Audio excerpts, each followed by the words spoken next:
Je m'appelle Patrick Lemel et je préside depuis une huitaine d'années l'association Matelots de la Vie qui est basée à Pornichet. Alors l'association porte un projet associatif qui s'appelle Un voilier à l'hôpital et qui consiste à proposer à des jeunes adolescents de 11 à 14 ans qui ont été confrontés à des maladies et des pathologies lourdes à embarquer pendant 3 semaines sur un vieux gréement pour aller à la rencontre des océans, enfin de l'océan Atlantique ou de la Méditerranée en fonction des saisons, de rencontrer les gens qui vivent autour de ces océans.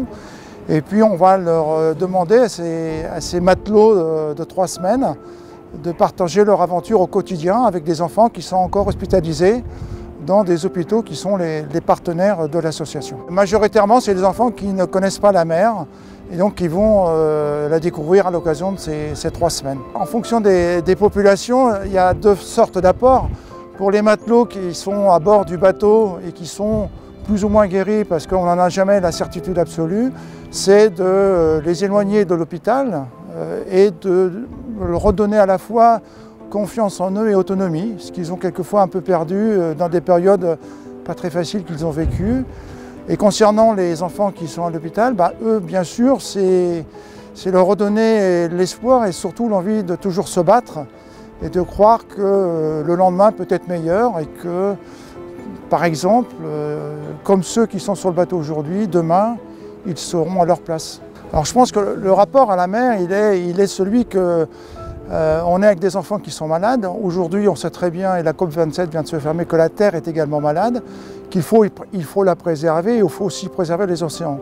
Donc lors de ces expéditions, on va avoir un certain nombre d'activités qui vont être plus ou moins, de manière plus ou moins proche de réflexion sur la protection de l'environnement. On est face à une génération qui sera aux commandes de notre monde demain et donc l'idée c'est aussi à travers cette expérience de 3 semaines de les sensibiliser à l'environnement, à la protection de celui-ci parce que demain ils en seront, je dirais, les garants.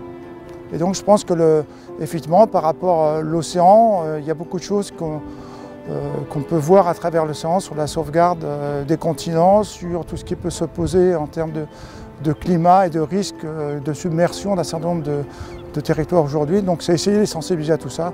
C'est sensibiliser aussi à des pratiques qui sont plus vraiment d'actualité, comme la pêche intensive. Donc on essaie vraiment d'en faire très modestement des citoyens avec une vision très différente du monde que l'on a aujourd'hui. L'expérience marine est là que c'est aussi pour un certain nombre d'entre eux réapprendre ou découvrir le vivre ensemble. Et effectivement, sur un bateau, on a une règle d'or, c'est la solidarité du monde marin. Et on voit bien, et pour l'avoir vécu avec eux, qu'ils sont finalement entre eux très bienveillants et très solidaires les uns des autres. Au cours de 3 semaines, il y a toujours des petits soucis pour les uns et pour les autres. Et on s'aperçoit très vite qu'ils sont très proches les uns des autres et que cette proximité, elle ne va pas s'arrêter le jour où ils vont débarquer, mais qu'elle va se perpétuer aujourd'hui, bien entendu, par rapport aux réseaux sociaux, mais qui vont garder ce lien très proche entre eux et voire entraîner dans cette amitié, cette expérience qu'ils ont vécue leurs parents. Aujourd'hui, on voit des parents qui, là aussi, les parents ne se rencontrent pas forcément. On a un enfant malade, c'est souvent un terrible choc lorsqu'on l'apprend. Et la rencontre avec d'autres parents, ça permet aussi, je dirais, de relativiser d'une certaine façon leur quotidien et de partager des expériences, de même que les matelots partagent leur expérience de la maladie. Les maladies sont pas les mêmes. Ils apprennent aussi à se dire que finalement, peut-être qu'ils sont malades, mais que c'est pas... Il y a autour d'eux, malheureusement, des enfants dont l'environnement est bien plus noirci que le leur. Aujourd'hui, il n'y a pas vraiment d'appréhension. On est revenu avec des enfants de 11 à 14 ans qui sont vraiment des enfants qui sont ouverts à la découverte de plein de choses. Donc il n'y a pas trop de soucis. On a eu à une certaine époque des parents qui effectivement se posaient beaucoup de questions. On leur prend un enfant que souvent ils n'ont jamais quitté. On le prend pour 3 semaines, on l'emmène sur un bateau, ça fait beaucoup de choses à digérer. Mais globalement, c'est des choses...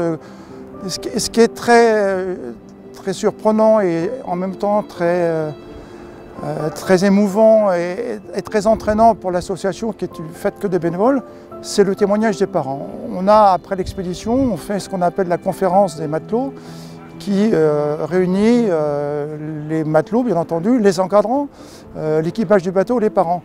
Et bien souvent, on a des témoignages qui sont particulièrement bouleversants et émouvants des parents parce que la maladie, et je pense que, hormis ceux qui la vivent au quotidien, on a beaucoup de mal à imaginer ce que ça peut être. Mais si je vais citer qu'un exemple, moi je me rappelle d'une maman disant le jour où j'ai appris que mon fils était malade, je suis tombé dans un tunnel. Et puis le jour où j'ai appris qu'il allait pouvoir partir sur le bateau, enfin j'ai vu un peu de lumière au bout du tunnel. Voilà.